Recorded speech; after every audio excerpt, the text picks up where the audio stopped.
कोई बात नहीं। देखो कैश फ्लो स्टेटमेंट कर रहे हैं हम, ठीक है। नया चैप्टर, बहुत आसान सा चैप्टर है, ठीक है। आगे समझना, अगर मीनिंग समझना है ना तो इसके लिए आपको 11th क्लास का क्या आना चाहिए, प्रॉफिट एंड लॉस अकाउंट आना चाहिए, ठीक है। उसको बाद में देखेंगे, मान लो नहीं आता अभी हमें। देखो कैश फ्लो स्टेटमेंट, जो भी बिजनेस एंटरप्राइज होते हैं ना, देखो प्रॉफिट एंड लॉस अकाउंट से तो हमें क्या पता लग जाता है कि कितना प्रॉफिट हुआ। लेकिन एक बताओ, जितना प्रॉफिट होता है बिजनेस का, क्या उतना ही कैश आता है? नहीं, ऐसा जरूरी नहीं है। जैसे एक एग्जांपल देखो आप, ठीक है। कैश और प्रॉफिट दोनों अलग अलग बात होती है। कैश और प्रॉफिट दोनों क्या होती है, अलग अलग बात होती है। देखो मैंने बोला आपसे, परचेज करा हमने 5 लाख का माल। कितने लाख का? 5 लाख, ठीक है। परचेज करा 5 लाख का, ठीक है। इसमें से 3 लाख की तो क्रेडिट परचेज है, 3 लाख की क्रेडिट है, और 2 लाख की क्या है, कैश परचेज है। समझ में मैंने क्या बोला? ठीक है। आपकी सेल कितने की हुई, मान लो सेल्स हुई 6 लाख की। कितने की? 6 लाख की। तो आप बोलोगे भाई प्रॉफिट बताना कितना है, और ये सारी की सारी कैश सेल्स है, सारी की सारी क्या है, कैश सेल्स है। सामान खरीदा हमने उधार में कितने का, 3 लाख का, नगद में 2 लाख का, और बेचा क्या है, सारा का सारा नगद में। नहीं समझना। अगर मैंने आपसे प्रॉफिट पूछा, क्या पूछा, प्रॉफिट कितना आएगा बताना। 6 लाख में से 5 लाख क्या कर दो, माइनस, है ना। 1 लाख रुपए का प्रॉफिट आ गया। लेकिन अब मैं अगर आपसे पूछूं कैश कितना आया बताना। कैश 6 लाख। कैश कितना आया बताओ। नहीं, 6 लाख नहीं आया, 3 लाख क्रेडिट का दे दिया होगा। हाँ तो नहीं दिया नहीं है। मान लो ये उधार में जो सामान आया था ना, इसके पैसे वापस करने करे नहीं। देखो 6 लाख तो कैश आया बेच के, और जब सामान खरीदा था 2 लाख चला भी तो गया, 4 लाख। तो कैश कितना आया, 4 लाख, क्योंकि ये तो हमने उधार में खरीदा ना, और अभी पैसे दिए नहीं है। तो देखो प्रॉफिट था 1 लाख, लेकिन पैसा तो हमारे पास कितना आ गया, 4 लाख आ गया।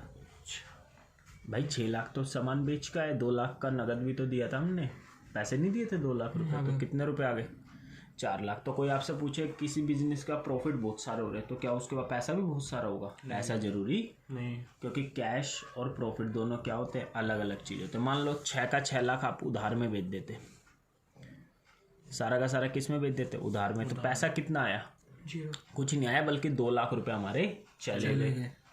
आए तो समझ में या नहीं आए? लेकिन इस एग्जाम्पल में तो हमारे पास कितने रुपए आए हैं, 4 लाख। तो कैश अलग चीज है, प्रॉफिट क्या है, अलग चीज है। तो 11th क्लास में जो आप बनाते थे ना प्रॉफिट एंड लॉस अकाउंट, उसके अलावा हमें एक और चीज बनानी पड़ती है, कैश फ्लो स्टेटमेंट। क्योंकि बिजनेस को पता भी होना चाहिए कहाँ कहाँ से पैसा आ रहा है, कहाँ कहाँ को पैसा जा रहा है। तो इनफ्लो का मतलब क्या होता है, पैसा आ रहा है, हाँ पैसा आना। और आउटफ्लो का मतलब क्या होता है, पैसा जाना। नहीं भाई सुनने। तो इनफ्लो के एग्जांपल बता सकते हो? बताओ फिर। कैश सेल्स है ना। आउटफ्लो के एग्जांपल बता सकते हो? परचेज, बोलते जाओ, कुछ भी बोलो। इलेक्ट्रिसिटी बिल, तो पैसा आएगा जाएगा, जाएगा। कुछ भी ऐसे ही समझा रहा हूँ अभी। फर्नीचर खरीदा है, बेचा है, तो सेल्स में उसमें आएगा, इनफ्लो में। हाँ ठीक है, अगर खरीदा है तो यहाँ पर फर्नीचर परचेज है ना मेरे भाई। और यहाँ पर आ गया फर्नीचर सेल। तो आएगा ही नहीं। हाँ, अब ये देखो डेप्रिसिएशन तो आएगा ही नहीं। क्योंकि ना तो उससे पैसा आता है ना ही जाता है, क्योंकि डेप्रिसिएशन का मतलब सिर्फ क्या होता है, आपने मशीन की वैल्यू क्या कर दी, कम कर दी। तो फर्नीचर सेल कर दिया, आ गया था। तो डेप्रिसिएशन ना ही इनफ्लो है ना ही आउटफ्लो है। तो डेप्रिसिएशन अगर लिखना हो तो नो फ्लो, ना ही इनफ्लो ना ही आउटफ्लो। अभी आगे समझेंगे। इंटरेस्ट रिसीव्ड भी बोले आते हैं इंटरेस्ट रिसीव, पैसा आ रहा है भैया, इनफ्लो में आएगा ना। हाँ इनफ्लो, इंटरेस्ट। चलो यहाँ पर इंटरेस्ट पेड हो जाता, इंटरेस्ट रिसीव है ना। यहाँ पर इंटरेस्ट पेड हो गया। और बताओ सैलरी, सैलरी हमेशा पेड ही होती है बिजनेस में, ठीक है। आया तक समझ में। तो ये कर सब आपको देखना है, ठीक है। अभी करते हैं हम, अभी तो बेसिक बता रहा हूँ आपको बिल्कुल, ठीक है। ज़्यादा नहीं कराऊंगा आज की क्लास में। देखो ध्यान से, देखो कैश फ्लो स्टेटमेंट कौन सी स्टेटमेंट है जो क्या दिखाती है, फ्लो दिखाती है, इनफ्लो और आउटफ्लो। किसका, कैश का, किसका, कैश का। और कैश इक्विवेलेंट भी पढ़ोगे क्या होता है कैश इक्विवेलेंट, ठीक है। ड्यूरिंग ए पीरियड, एक पीरियड होता है, कितने साल का होता है, 1 साल का होता है जनरली। बोलो यहाँ तक आए सामने? आगे भैया। ठीक है, जनरली कितने साल का होता है? 1 साल का। ठीक है, आगे transaction that increases, way transaction जिससे कैश और कैश इक्विवेलेंट बढ़ता है तो उसको इनफ्लो बोलते हैं। इनफ्लो से कैश क्या हो जाता है? बढ़ जाता है। वेराज ट्रांजैक्शन जिससे डिक्रीज होता है, जिससे क्या होता है? डिक्रीज होता है कैश, तो उसको हम क्या बोलते हैं? आउटफ्लो। नहीं अभी समझे? ठीक है, आगे बता रहा है कैश और कैश इक्विवेलेंट में क्या क्या चीज़ें होती है वो देखेंगे। अभी कैश तो पता ही है, कैश इक्विवेलेंट एक अलग चीज़ है। अभी समझो कैश ही होता है कैश इक्विवेलेंट में। ठीक है भाई, क्या क्या दे रखा है? Cash in hand, bank balance, marketable security, unless पे। ठीक है, ये हटा दो। आगे तक करंट इन्वेस्टमेंट, ये क्या होता है अभी सब देखेंगे। तो ये इनफ्लो के एग्जांपल है, यहाँ से पैसा आ रहा होगा। अगले तक समझे, यहाँ से पैसा क्या हो रहा है? आ रहा है। ठीक है, देखो यहाँ पर क्या है? इनफ्लो के एग्जांपल। किसके एग्जांपल? इनफ्लो के। कैश सेल, सामान नगद में बेच दिया तो पैसा आएगा जाएगा? आएगा। Cash receive against trade receive. Trade receive तो पता है ना, 2 चीज़ होते हैं ट्रेड रिसीव, डेटर होता है और एक बिल्स रिसीवर, तो उनसे ही पैसा आएगा। कैश रिसीव हो गया, commission, royalty, insurance claim receive हो गया। देखो सबको रिसीव हो रहा है पैसा, इन सबसे आ रहा है। Cash receive from sale of investment, cash receive from sale of fixed asset, cash receive from sale of security, loan and advance receive. हमने किसी को लोन दिया था, वो मिल गया पैसा। बोला है सबने? आगे भी। Proceed from issue of equity, equity share issue कर देते तो पैसा आ जाता है। नहीं आ गया समझे? शेयर इशू नहीं करते थे, सेकंड बुक में नहीं था कंपनी वाले में, इशू कर दिया प्रेफरेंस शेयर। आ गया तक समझे? ठीक है, इशू कर दिया हमने, क्या डिवेंचर, वो तो पैसा तो आएगा ही ना। और डिवेंचर वालों की हम क्या करते थे? पेमेंट करते, तो उसको बोलते हैं रिडम्पशन। तो पेमेंट करेंगे तो पैसा जाएगा, तो आउटफ्लो में आ जाएगा। Payment for redemption of debenture, ये आउटफ्लो का एग्जांपल है। कैश परचेज, नगद में सामान खरीद लिया। Cash paid against trade payable. ठीक है, आगे समझ, मैं रीजन से समझाना चाह रहा हूँ इसलिए आपको ये थ्योरी पढ़ा, नहीं तो ये पढ़ाने की जरूरत नहीं थी। ठीक है, कैश पेड कर दिया। ट्रेड पेबल, ट्रेड पेबल में 2 चीज़ें होती है, एक तो क्रेडिटर होता है और एक बिल्स पेबल होता है। नहीं समझे?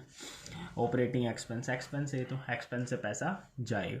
बुलाया तक समझे? इन्वेस्टमेंट कर दी हमने कहीं, cash purchase of fixed asset, fixed asset खरीद ली, पैसा जाएगा। इन सब में पैसा जा रहा है। लोन हमने दे दिया, लोन हमने दे दिया, किसी को लोन दोगे तो पैसा जाएगा। मान लो हमने किसी से लोन ले रखा था तो वो तो इनफ्लो, लोन की पेमेंट की वापसी कर दोगे तो वो क्या हो जाएगा? आउटफ्लो। बोला समझे? तो वही लिख रखा है, loan and advance repaid. Repaid का मतलब पहले हमने किसी से लोन लिया था, उसकी हमने क्या कर दी? पेमेंट कर दी। आ गया तक समझे? Payment for by back. By back आप बीकॉम वगैरह में पढ़ोगे क्या होता है। बाई बैक का मतलब ही समझो, इक्विटी शेयर खुद खरीद लिया। तो जब इक्विटी शेयर इशू करते थे तो पैसा आता था, इक्विटी शेयर इशू करते थे। अब हम उस इक्विटी शेयर वाले के क्या दे रहे हैं? पैसे। अभी समझ लो, लेकिन इक्विटी वालों की हम कभी पेमेंट करते नहीं थे। लेकिन सिंपल समझो, इक्विटी वालों की पेमेंट करते अभी समझ लो, लेकिन होती नहीं है कभी इक्विटी वालों की, कभी भी पेमेंट होती नहीं है। Payment for redemption, preference share वालों के पैसे वापसी करते। रिडम्पशन का मतलब होता है पैसे वापस करना। यहाँ किसके दे दिया हमने? डिवेंचर वालों। बोले आता है हमने। देखो आगे, कैश फ्लो स्टेटमेंट प्रिपेयर की जाती है किस अकाउंटिंग स्टैंडर्ड के हिसाब से? अकाउंटिंग स्टैंडर्ड 3, 1 नंबर माना हुआ तो आ जाएगा। कैश फ्लो स्टेटमेंट का कौन सा अकाउंटिंग स्टैंडर्ड होता है? 3। आगे तक समझ में नहीं है? तो इसके 2 मेथड होते हैं, एक तो डायरेक्ट मेथड कैश फ्लो बनाने का, एक इनडायरेक्ट मेथड। ये आपके सिलेबस में नहीं है। डायरेक्ट कौन सा है? इनडायरेक्ट। बोला है समझे? आगे देखो। ठीक है, अब देखो कैश आपका कहाँ से आ सकता है? बताओ कैश का 3 एक्टिविटी होती है जहाँ से कैश आ सकता है। एक तो ऑपरेटिंग एक्टिविटी। ऑपरेटिंग एक्टिविटी का मतलब क्या होता है? जिस चीज़ का हमने बिजनेस खोला, ये मेन चीज़ है। जिस चीज़ का हमने बिजनेस खोला है वहाँ से अगर पैसा आ रहा है और उसी के लिए पैसा जा रहा है तो उसको हम क्या बोलते हैं? Operating activities. समझ में आ गया? तो देखो ध्यान से समझना एक बार। पेंसिल है किसी बैलेंस शीट में, ये होता है ना करंट लायबिलिटी और नॉन करंट लायबिलिटी। एसेट कौन कौन से होते हैं? करंट एसेट और नॉन करंट एसेट्स। ठीक है, एक P&L अकाउंट होता है। P&L अकाउंट में इधर एक्सपेंस आते हैं और इधर क्या आते हैं? इनकम आती है। आगे समझ में नहीं आया? ठीक है, ऑपरेटिंग एक्टिविटीज़ में कौन कौन सी चीज़ आती है? ध्यान से समझना। ऑपरेटिंग एक्टिविटी, एक तो ये एक्सपेंस आएगा। क्या आएगा? एक्सपेंस।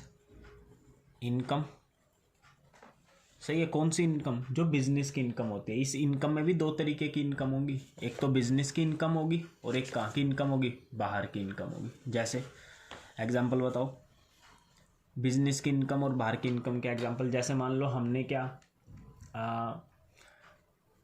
गुड्स बेच दिए, तो ये तो बिजनेस की सेल है ना, बिजनेस की है, तो ये तो कहाँ जाएगी, ऑपरेटिंग एक्टिविटीज में। लेकिन मैंने आपको बता दिया मशीन को बेचने से फायदा हो गया।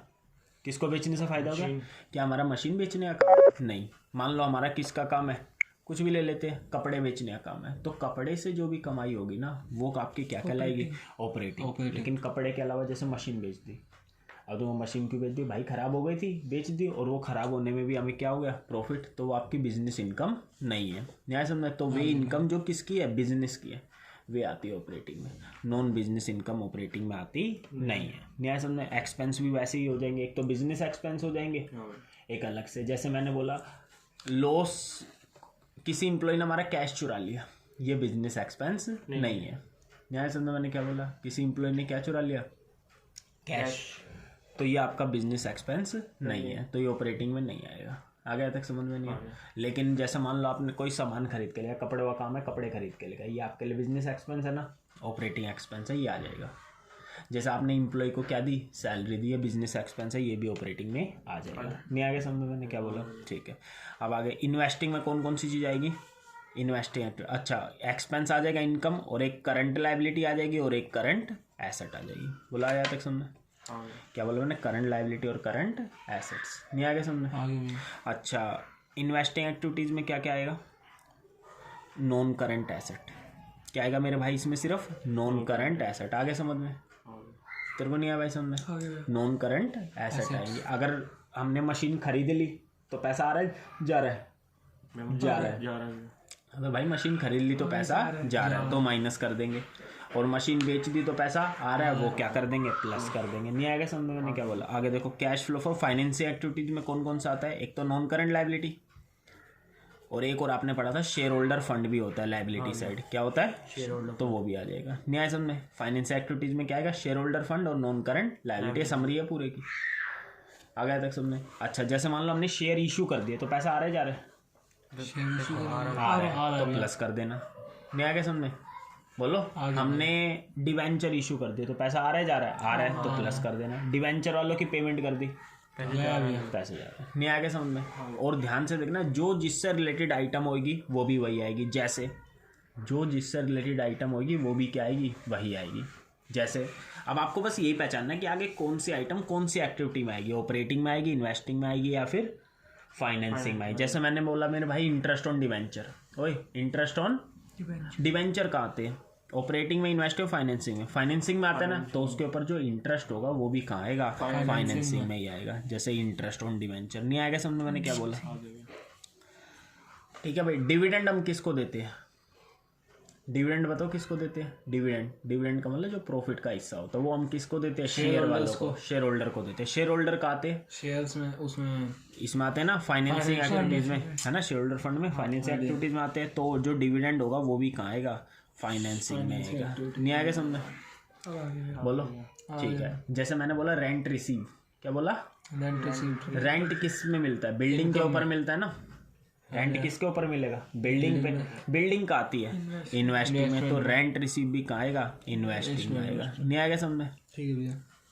बोलो तेरे को आया भाई समझ में? अब देखो इसमें क्या सिस्टम करते हैं, मैं सिर्फ कॉन्सेप्ट समझा रहा हूँ आपको, क्या समझा रहा हूँ, कॉन्सेप्ट। देखो क्या कॉन्सेप्ट है, ध्यान से समझना। जैसे ध्यान से समझना, मैं 11th का क्या बना रहा हूँ, प्रॉफिट एंड लॉस अकाउंट बना रहा हूँ। क्या बना रहा हूँ, प्रॉफिट एंड लॉस अकाउंट। चलो यहाँ पर मैंने सारी इनकम लिख दी, सेल्स। अच्छा वैसे सेल ट्रेडिंग में आती है, अभी मानना इसी में आ रही है। नहीं आ गया समझ में? बोलो। सेल है मेरे भाई 5 लाख की, कितने लाख की, 5 लाख की। ध्यान से समझना, इंपॉर्टेंट क्लास है आज की। परचेजिज कितने की है, 3 लाख की। ठीक है, चलो ऐसे ही कर देता हूँ, 5 लाख, 1 2 3 4 5। क्यों ऐड हो रहा है, क्यों लेस हो रहा है, वो मैं बता रहा हूँ बस आपको, ठीक है। अच्छा यहाँ मैंने लिख दिया मेरे भाई, यहाँ रेंट रिसीव लिख दिया। क्या लिख दिया, रेंट रिसीव, 1 लाख रुपए रेंट रिसीव हो गया। बुला गया तक समझ में? ठीक है। यहाँ मैंने चलो इतना ही कर रहा, अभी क्या करा, इतना ही। मेरे भाई प्रॉफिट बताना कितना आएगा, यहाँ पे भी 6 लाख हो गया, यहाँ पर भी क्या हो गया, 6 लाख। यहाँ से नेट प्रॉफिट कितना आ गया, 3 लाख, 3 लाख आ गया। और ये मान रहे हम सारी चीज़ें कैश में हो रही है, क्या हो रही है, कैश में। तो बेटे कैश कितना आया, कैश भी 3 लाख आया, क्योंकि 5 लाख की सेल करी, 5 लाख आ गए, 1 लाख का रेंटरी मिला, 6 लाख आ गया, और 3 लाख की परचेज कर ली नगद में तो 3 लाख, कैश भी 3 लाख आया, प्रॉफिट भी कितना हुआ 3 लाख। लेकिन मेरे भाई अब मैं पूछ रहा हूँ आपका बिजनेस की एक्टिविटी से कितना आया? कैश कहाँ से कह रहा हूँ मैं? Cash flow 5 lakh 5 lakh operating activities. रुक जाओ, 2 लाख आया ऑपरेटिंग एक्टिविटीज। लेकिन मैं अब कैश कहाँ से पूछ रहा हूँ? ऑपरेटिंग एक्टिविटीज से पूछ रहा हूँ। कहाँ से पूछ रहा हूँ मैं? ऑपरेटिंग। अब एक तो तरीका ये है कि 5 लाख की सेल है, उसमें से 3 लाख क्या कर दो माइनस। लेकिन एक दूसरा तरीका भी होता है, नेट प्रॉफिट ले लो आप। क्या ले लो? Net profit. कितना नेट प्रॉफिट ले लिया भाई हमने? 3 लाख ले लिया। लेकिन मेरे भाई ये तो बिजनेस की इनकम है, बिजनेस से पैसा आया, इसका तो काम ही हमारा है। और ये 3 लाख रुपए हमारे चले गए, काम ही यही था। लेकिन ये जो 1 लाख है ना, ये हमारा ऑपरेटिंग का पार्ट नहीं है, क्योंकि अभी मैंने सिखाया। हाँ, ये वाली आइटम कहाँ आनी चाहिए थी? इन्वेस्टिंग एक्टिविटीज में आनी चाहिए। कहाँ आनी चाहिए? इन्वेस्टिंग। लेकिन ये 3 लाख में तो इंक्लूड है ना, तो इसे मैं क्या कर दूंगा? माइनस। क्या करूंगा यहाँ से? माइनस। पता लगा क्यों माइनस कर दिया? क्योंकि ये इसमें क्या है? इंक्लूड है। 2 लाख रुपए हो गया। तो ये 2 लाख का कैश कहाँ से आया? ऑपरेटिंग एक्टिविटीज से। अब मैं पूछ रहा हूँ कैश कहाँ से? इन्वेस्टिंग एक्टिविटीज से। Cash flow from investing activities. समझ में आया मैंने क्या बोला? अब आपको ये बोल देगा इन्वेस्टिंग एक्टिविटीज से कितना आएगा? सिंपल लिख दो, रेंट रिसीव कितना हो गया? 1 लाख। 1 लाख रुपए बोला है समझ में? तो फिर मैं अब आपको आगे चीजें याद कराऊंगा। क्या याद कराऊंगा? कि जो रेंट रिसीव होता है, क्या होता है? Rent receive. इसे ऑपरेटिंग में तो क्या कर देना? माइनस। ऑपरेटिंग में क्या कर देना? माइनस। और इन्वेस्टिंग में क्या कर देना? प्लस। तो वहां पर मैं आपको ये याद करूंगा चीजें, ये पेपर में आएंगी ये सारी चीजें। नीचे लिखा होगा रेंट रिसीव, तो आपको कुछ नहीं करना, ऑपरेटिंग में माइनस कर देना, इन्वेस्टिंग में प्लस कर देना। पता लग गया? रीजन समझ में आ गया क्यों कर? ये नहीं आया तेरे को समझ में? इस नहीं आया ये समझ में? आगे बोलो। अच्छा ठीक है। तो रेंट रिसीव आपसे कोई पूछे कहाँ आता है? इन्वेस्टिंग एक्टिविटीज में बताना। अब तुम कहोगे या तो ऑपरेटिंग में भी आ गया। भाई जो ऑपरेटिंग में आया, हमने सिर्फ इसका इफेक्ट खत्म करा है, आया नहीं है ऑपरेटिंग में। नहीं समझ में आया क्या? अगर आपसे वाइवा में ऐसे पूछे कि भाई रेंट रिसीव कहाँ आता है, तो आप क्या बोलोगे? इन्वेस्टिंग में आता है, क्योंकि ये बिल्डिंग पे मिलता है, बिल्डिंग आती है इन्वेस्टिंग में, तो वो भी कहाँ आएगा? इन्वेस्टिंग। लेकिन अब तुमसे पूछ लो ऑपरेटिंग में माइनस क्यों करते हो फिर? तो वहां से सिर्फ इफेक्ट हटाते हैं हम, क्योंकि जो 3 लाख का प्रॉफिट था ना, इसमें गलती से हमने ये जोड़ दिया था। गलती से का मतलब समझना क्या? हमें अलग अलग दिखाना है कि ऑपरेटिंग से कितना आ रहा है और इन्वेस्टिंग से। इसी कारण से हमने इसे क्या कर दिया? माइनस कर दिया। बोला है समझ में मैंने क्यों माइनस करा? हाँ, ऐसे ही इंटरेस्ट होने में। तो ये रेंट रिसीव पता लग गया, ऑपरेटिंग में माइनस कर देते हैं, इन्वेस्टिंग में प्लस कर देते हैं। ऐसे ही आपको बोल देगा इंटरेस्ट रिसीव। कौन सा क्या रिसीव? इंटरेस्ट। तो भाई इंटरेस्ट हमारा किस पे मिलता है? हमने किसी को पैसे उधार पर दे रखे। जब आप किसी को पैसे उधार पे देते हो ना, तो ये बिजनेस की इनकम आपकी नहीं है। समझ में आया? अच्छा ध्यान से समझना, 2 तरीके की कंपनी होती है, एक तो फाइनेंसिंग कंपनी और एक होती है non financing company. Financing company क्या होता है? उसका काम ही क्या होता है? उधार पे पैसे लेना और देना होता है। तो अभी मैं सिर्फ किसके लिए करा रहा हूँ? Non financing company. Non financing company वाला समझा? मान लो हमारा कपड़े का काम है। किसका काम है? तो बताओ क्या हमारी फाइनेंसिंग कंपनी है? Non financing. Non financing financing company है, उसका काम है उधार पे पैसे। तो अभी जो मैं चीजें बता रहा हूँ नॉन फाइनेंसिंग कंपनी के लिए बता रहा हूँ। तो अब एक बात आओ, इंटरेस्ट रिसीव, वो भी इसी की जगह समझ लो इंटरेस्ट रिसीव 1 लाख। तो हमने किसी को लोन दे रखा, हमारा काम है कपड़े का, लेकिन हमने लोन दे दिया, तो ये हमारे लिए इन्वेस्टिंग एक्टिविटीज है। लोन दे दिया, ना कि ले लिया। अगर लोन ले लिया होता तो बनती है फाइनेंसिंग कंपनी। अभी हमने लोन दे रखा है, तो हमारे लिए एसेट बन जाएगी, नॉन करंट एसेट। तो हमने किसी को लोन दे रखा है, नॉन करंट एसेट है। नॉन करंट एसेट कहाँ आती है? इन्वेस्टिंग में। तो उसके ऊपर जो हमें ब्याज मिलेगा वो भी कहाँ आना चाहिए? इन्वेस्टिंग में आना चाहिए। तो इसे इन्वेस्टिंग में तो क्या कर देंगे? प्लस। नहीं समझ में? और ऑपरेटिंग में क्या कर देंगे? माइनस। पता लगे ऑपरेटिंग में माइनस क्यों कर रहे? आपसे वाई में पूछे कि इंटरेस्ट रिसीव कहाँ आएगा? बोल देना अगर नॉन फाइनेंसिंग कंपनी है तो इन्वेस्टिंग में आएगा। नहीं समझ। अब टीचर पूछे ऑपरेटिंग में माइनस क्यों करते हैं? उसका सिर्फ हम इफेक्ट हटाते हैं। नहीं समझ में? अच्छा, अगर ये फाइनेंसिंग कंपनी हुई तो इंटरेस्ट तो ऑपरेटिंग में। हाँ, बस और कहीं नहीं आएगा। ठीक है। अगर इंटरेस्ट रिसीव मिल गया, क्या मिल गया? इंटरेस्ट उसका फाइनेंसिंग कंपनी, मतलब उसका काम ही यही है, पैसे उधार पर लेना और देना। तो ये तो सिंपल पता ही लग गया, ऑपरेटिंग में ही प्लस होएगा। कहाँ प्लस होएगा? ऑपरेटिंग में। एक नंबर पूछ सकते हैं बस, न्याय समझे? हाँ भैया आगे भैया कोई दिक्कत तो नहीं है ना? नहीं। ठीक है, ये आपका हो गया रेंट रिसीव, इंटरेस्ट रिसीव। अच्छा एक होता है मेरे भाई डिविडेंड। क्या होता है? डिविडेंड। ये आ गया समझे? ठीक है। अच्छा उससे पहले इंटरेस्ट ऑन डिवेंचर देख लो। ये तो हमने इंटरेस्ट क्या करा था? रिसीव करा था। अब मैं क्या करा रहा हूँ? Interest paid. क्या करा रहा हूँ? Interest paid. Interest paid. मैं बस ये समझा रहा हूँ, क्यू चीज़ें प्लस करते हैं, क्यू माइनस। ये याद रखनी है जो चीज़ें मैं बता रहा हूँ। इंटरेस्ट पेड, ठीक है भाई। अच्छा ध्यान रखना, इंटरेस्ट हम किस पे देते हैं?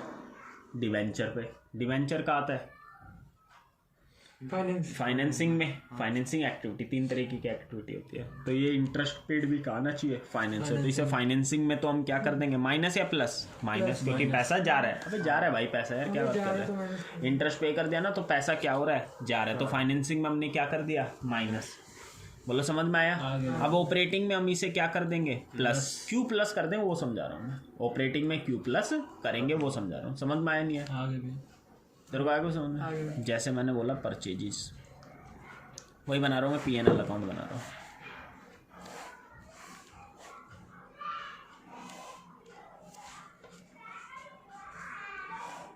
यहाँ परचेज लिखा, यहाँ क्या लिखा? सेल्स। सेल्स मान लो 5 लाख की है, परचेज मान लो कितने के? 1.5 लाख की है। अच्छा इंटरेस्ट कहाँ आता है? इंटरेस्ट पेड यहाँ आता है डेबिट साइड। इंटरेस्ट पेड होगा तो डेबिट साइड, रिसीव होगा तो क्रेडिट साइड। मान लो कितना है ये? 1,80,000 है। तो बताओ कितना प्रॉफिट आ गया आपका?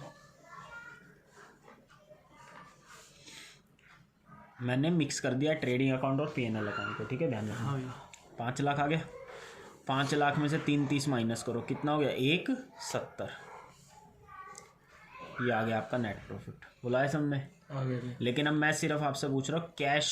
कैश कितना आया? अभी हम मान रहे सब कैश में ही है। जैसे सेल पैसा कितना आ गया? 5 लाख हमने माना नगद सेल है। कौन सी सेल है? नगद। तो 5 लाख आ गए, 1.5 लाख चले गए, कितने बचे? 3.5। 3.5 में से 180 चले गए, 170। तो कैश भी 170 है, प्रॉफिट भी कितना है? 170। लेकिन आपसे क्वेश्चन में पूछ रहा है हमें अलग अलग बताओ कि ऑपरेटिंग से कितना पैसा आया, इन्वेस्टिंग से कितना और फाइनेंसिंग से कितना। तो सबसे पहले मैं निकाल रहा हूँ cash flow from operating activities. अच्छा कितना पैसा आया ऑपरेटिंग से बता दो? 5 लाख आया और 1.5 लाख चला गया। कितने रुपए आ गए? 3.5 लाख आ गए ऑपरेटिंग से, क्योंकि ये ऑपरेटिंग का पार्ट होता नहीं है, ये किसका पार्ट होता है? फाइनेंस है। तो आप सीधा बोलोगे कि भैया एक तो ये तरीका 5 में से 1.5 क्या कर दो? माइनस। दूसरा क्या तरीका? नेट प्रॉफिट ले लो। क्या ले लो? Net profit. नेट प्रॉफिट कितना ले लिया हमने? 170 ले लिया बस। इसमें से ये इसका पार्ट नहीं है ना, ये आप इसे क्या कर चुके हो? माइनस कर चुके हो ना। तो वापिस से इसका इफेक्ट खत्म करने के लिए हम क्या कर देंगे? प्लस। कितना इंटरेस्ट पेड? 180। तो कितना हो गया? 3.5 लाख आ गया। तो ये कैश कहाँ से आ गया आपका? ऑपरेटिंग से आ गया। नहीं आ गया समझ? इन्वेस्टिंग से तो कुछ पैसा आया नहीं है ना। अब हम निकाल रहे कैश कहाँ से? कैश कहाँ से? Financing activities. कौन सी एक्टिविटी? फाइनेंसिंग। तो फाइनेंसिंग में तो सिर्फ ये आएगा इंटरेस्ट पेड। इससे पैसा आया है गया? गया है ना। तो इसे हम क्या कर देंगे? माइनस। कितने रुपए? 1.5 लाख रुपए। इंटरेस्ट कितना? 180। सॉरी कितना है? 180। तो ये आ गया। तो ये तो कैश फ्लो फ्रॉम, ये तो पैसा आया था ना, और ये हम क्या लिख देंगे? ये पैसा जग गया है, तो इसे कर देंगे कैश यूज्ड। क्या लिख देंगे? इतना यूज कर ले। बोला है समझे? तो अभी मैं आपको याद कराऊंगा कि इंटरेस्ट पेड होता है ना, ऑपरेटिंग में प्लस हो जाता है और फाइनेंसिंग में माइनस। और ये किसके लिए हम कर रहे हैं? नॉन फाइनेंसिंग कंपनी के लिए। नॉन फाइनेंसिंग कंपनी उसका काम ये नहीं है, उधार पे पैसा लेना देना नहीं है। अगर ये फाइनेंसिंग कंपनी हो तो अच्छा, ये जो फाइनेंसिंग कंपनी वाला है ना, ये सिर्फ आपसे वाइवा में पूछ सकते हैं, बाकी इसका कोई काम नहीं है। फाइनेंसिंग कंपनी का क्या मतलब है? इसका काम ही यही हो गया, पैसे उधार पे लेना और देना, है ना मेरे भाई। तो इसे ऑपरेटिंग में क्या कर देंगे? माइनस। बोला आ गया तक समझ में? तो इसका काम ही यही हो गया। कुछ आया समझ में? तो ये चीज़ आ गई समझ में। तो आपको बाद में लिखाऊंगा कि इंटरेस्ट पेड होता है ऑपरेटिंग में प्लस कर देते हैं, फाइनेंसिंग में माइनस। ध्यान रखना ये। और इंटरेस्ट तो निकाल लोगे ना, 10% 15% निकालना आता है ना, 6 महीने का, 5 महीने का। जैसे तूने मुझे पैसे दिए थे 6 महीने पहले भाई, कितने महीने पहले? 6 महीने। और आज मुझे ब्याज देना है, तो कितने महीने का दूंगा? 6 महीने का दूंगा। न्याय समझ में क्या? अच्छा रेंट रिसीव समझ में आ गया। ऑपरेटिंग में माइनस, इन्वेस्टिंग में प्लस। पता लग गया क्यों करते हैं ऐसा? ठीक है भैया। हाँ भैया। तो जो चीज़ जिससे रिलेटेड होती है वो वही आएगी। जैसे इंटरेस्ट हम किस पे देते हैं? डिवेंचर पे, बैंक लोन पर। तो ये सारा फाइनेंसिंग में आता है ना, तो इसके ऊपर जो इंटरेस्ट होगा वो भी कहाँ आएगा? फाइनेंसिंग में। तो इंटरेस्ट पेड कर दिया तो हम क्या करेंगे? फाइनेंसिंग में माइनस, ऑपरेटिंग में प्लस। रेंट रिसीव किस पे होता है? बिल्डिंग वगैरह पे रेंट मिलता है। बिल्डिंग कहाँ आती है आपकी? इन्वेस्टमेंट में। तो इस पे जो रेंट मिलेगा वो भी कहाँ आएगा? इन्वेस्टिंग में क्या कर देंगे? प्लस। और ऑपरेटिंग में पता लगा क्यों माइनस करते हैं? सिर्फ इफेक्ट हटाने के लिए। न्याय समझ में? इंटरेस्ट रिसीव भी यही है।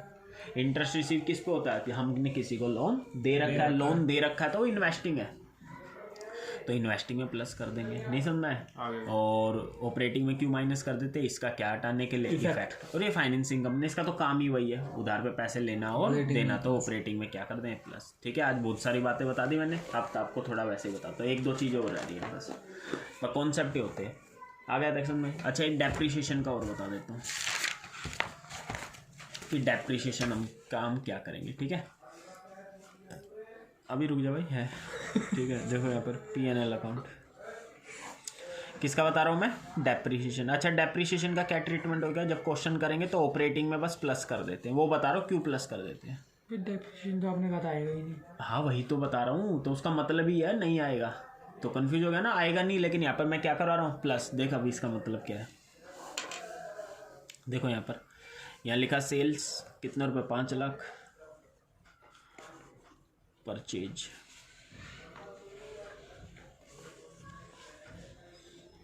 परचेज कितने रुपए की है? 3 लाख रुपए। और यहाँ डेप्रिसिएशन एक्सपेंस होता है ना, पता है ना? 11th के P&L अकाउंट में कहाँ आता है वो? Debit side. यहाँ लिख लिया हमने 1/20। सही है मेरे भाई? कितना प्रॉफिट आ जाएगा बताओ? 5 लाख में से 3/20 क्या, 4/20 क्या कर दो? माइनस 80,000 का आ गया ये आपका नेट प्रॉफिट। ठीक है, आया मेरे भाई समझ में? लेकिन मैं आपसे पूछ रहा हूँ कैश कितना आया बताओ? 5 लाख की सेल हुई, पैसा आ गया 5 लाख, और गया कितना? 3 लाख। तो 2 लाख रुपए तो कैश आया। लेकिन आप तो प्रॉफिट 80 बता रहे हो, क्योंकि डेप्रिसिएशन से हमारा कोई कैश जाता नहीं। लेकिन एक्सपेंस तो होता ही है। और क्यों मानते हैं हम इसे एक्सपेंस? पता लग गया भाई? एक बताओ, जैसे कोई मशीन 10 साल चलेगी, हाँ, अब मान लो अगर आपने इसे एक्सपेंस नहीं माना,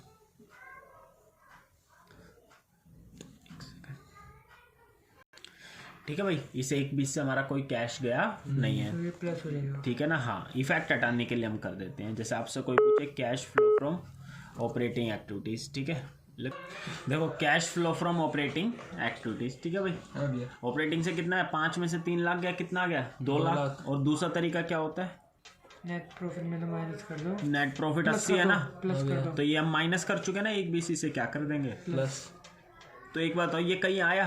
कहीं भी तो नहीं आया। अब तो ऑपरेटिंग में क्यों प्लस करा? सिर्फ इफेक्ट हटाने के लिए। कोई आपसे पूछे डेप्रिसिएशन कहीं आता है? कहीं नहीं आता। और तुम कहोगे, टीचर पूछा फिर वाई में कि भाई डेप्रिसिएशन हो, फिर ऑपरेटिंग में क्यों प्लस कर देते हैं? हम इसका सिर्फ इफेक्ट हटाने के लिए प्लस करते हैं। देखो अगर सीधा आप कैश निकालोगे, 5 लाख में से कितना गया? 3 लाख। 2 लाख रुपए आ गया कैश। इसको बोलते हैं डायरेक्ट मेथड। लेकिन हम डायरेक्ट से कैसे कर रहे हैं? हम तो उल्टा चल रहे हैं। कैसे उल्टा? हम प्रॉफिट ले रहे हैं। किसको ले रहे हैं? प्रॉफिट को, फिर उल्टा जा रहे हैं। उल्टे का मतलब जो जैसे डेप्रिसिएशन था आपका, इससे आपका कोई कैश गया नहीं था, मतलब नॉन कैश एक्सपेंस था, इसको हमने क्या कर दिया? ऐड कर दिया। नहीं समझा? इंटरेस्ट पेड आपका क्या था? Interest paid. इंटरेस्ट पेड कहाँ आता है आपका? इंटरेस्ट पेड फाइनेंसिंग में आना चाहिए ना, फाइनेंसिंग में माइनस होना चाहिए। गलती से हमने ऑपरेटिंग में प्लस कर रखा होता तो वापस से उसे भी क्या कर देते? ऐड। तो वो आपका क्या था? नॉन ऑपरेटिंग एक्टिविटीज वाली आइटम थी, इसलिए हमने उसे क्या कर दिया था? प्लस। धीरे धीरे चीजें समझ में आ जाएंगी। समझ में आया यहाँ तक? अब ये देखते हैं, कोई दिक्कत तो नहीं भाई? नहीं। तो आज के लिए इतना ही कर रहे हैं हम, इतना रिवाइज कर लेना, फिर नेक्स्ट क्लास में फिर यहाँ से कराता हूँ।